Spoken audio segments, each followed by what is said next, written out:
అందరికీ నమస్కారం.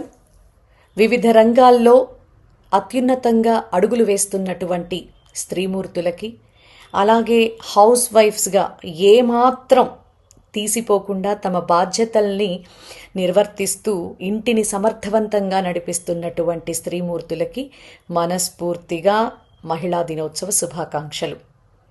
ఈ రోజున మహిళలు ఏమని భావిస్తూ ఉన్నారంటే, చంద్రబాబు నాయుడు గారి కంటే జగన్మోహన్ రెడ్డి గారే చాలా నయం, మా అన్నగా, మా కొడుకుగా, మా తమ్ముడుగా, నిజంగా మా బిడ్డలకు మేనమామగా ఆనాడు ఆయన ఉండబట్టే మాకు కానీ మా బిడ్డలకి కానీ మంచి జరిగింది. జగన్మోహన్ రెడ్డి గారు ఇస్తున్నటువంటి పథకాలు కంటిన్యూ చేస్తూ ఇంకా ఎక్కువ ఇస్తాను, ఇంకా బాగా చూసుకుంటాను అని చెప్పినటువంటి చంద్రబాబు నాయుడు గారి మాటలు నమ్మి వాళ్ళ వైపు ఒక అడుగు వేస్తే అది నిప్పుల కొలిమిలో వేసినటువంటి అడుగుగా మారిపోయింది. రాష్ట్రంలో మహిళా ద్రోహిగా చంద్రబాబు నాయుడు గారు మిగిలిపోతారు అని ఈ రోజున రాష్ట్రంలో ఉన్న ప్రతి మహిళ కూడా గగ్గోలు పెడుతోంది. ఎందుకంటే ఆడబిడ్డ నిధి కింద 1500 రూపాయలు ఇస్తానని చెప్పావు. ఇప్పటికీ మరి 3 బడ్జెట్టుల్లో కూడా సింగిల్ రూపీ కేటాయించకుండా 97,200 కోట్ల రూపాయలు వాళ్ళకి నువ్వు బాకీ పడ్డావు. సంవత్సరానికి 3 గ్యాస్ బండలు దీపం పథకం కింద ఇస్తానన్నావు. మరి దీపం ఉన్న పథకమా, దీపం లేని పథకమా కూడా ఈ రోజున వాళ్ళకి అర్థం కావట్లా. ఇచ్చింది ఒక్క బండే కదా, ఒక్క బండతో 3 ఏళ్ళు నడుస్తుందా చంద్రబాబు నాయుడు గారు? అలాగే ఎస్సీ ఎస్టీ బీసీ మైనారిటీస్కి 50 ఏళ్లకే పెన్షన్ ఇస్తానన్నావు.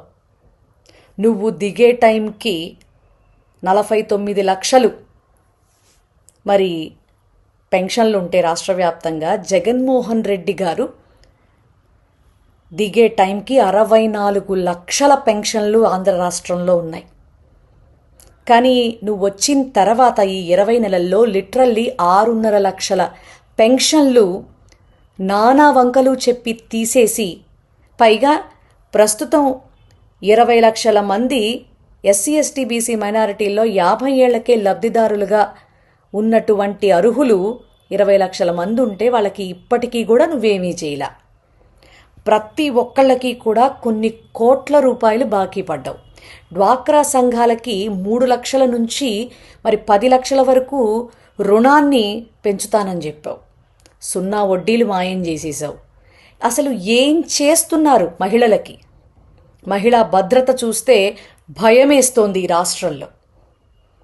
మీరు వచ్చిన ఈ 20 నెలల కాలంలో పసిబిడ్డల మీద వయసు తారతమ్యం లేకుండా ఎంత దారుణమైనటువంటి ఘటనలు పబ్లిక్లోనే కాకుండా మీ కార్యకర్తల వల్ల కూడా, మీ నాయకుల వల్ల కూడా ప్రజలు ఇబ్బంది పడటం నిజంగా ఈ కూటమి ప్రభుత్వంలోనే చూస్తూ ఉంది. ఆంధ్ర రాష్ట్రం అంతా కూడా ఆడవాళ్ల ఉసురు పోసుకుంటున్నారు చంద్రబాబు నాయుడు గారు. 14/19లో మరి గుడి పక్కన బడి పక్కన మరి మద్యపానాన్ని ఏరులై పారిచ్చి ఇంటికే సరఫరాలు చేసి అది హెల్త్ డ్రింక్ అని చెప్పి మహిళల పుస్తలు తెగిపోయేలాగా, మరి వాళ్ళ కుటుంబాలు రోడ్డున పడేలాగా చేసినటువంటి నిన్ను ఆ రోజున పసుపు కుంకుమ పెట్టి చక్కగా మూలను కూర్చోబెట్టారు.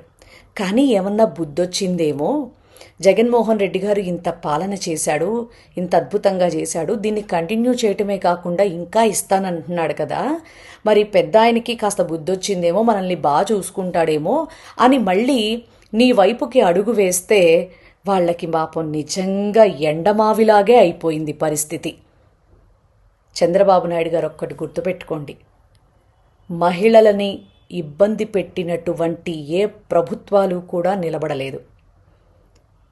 కానీ మా టైంలో మహిళల్ని మేము బంగారంలా చూసుకున్నాం. కానీ వాళ్ళు జగన్మోహన్ రెడ్డి గారి కంటే ఇంకా ఏదో చేస్తావేమోనని మోసపోయి నీకు ఓట్లేశారు. ఈ రోజున మహిళలందరూ జగనన్నే నయం, జగనన్నే నయం, మళ్ళీ జగనన్నే రావాలి అని మనసా వాచా కర్మణా కోరుకుంటున్నారు. ఇది నీ పతనానికి పరాకాష్ట కాదు.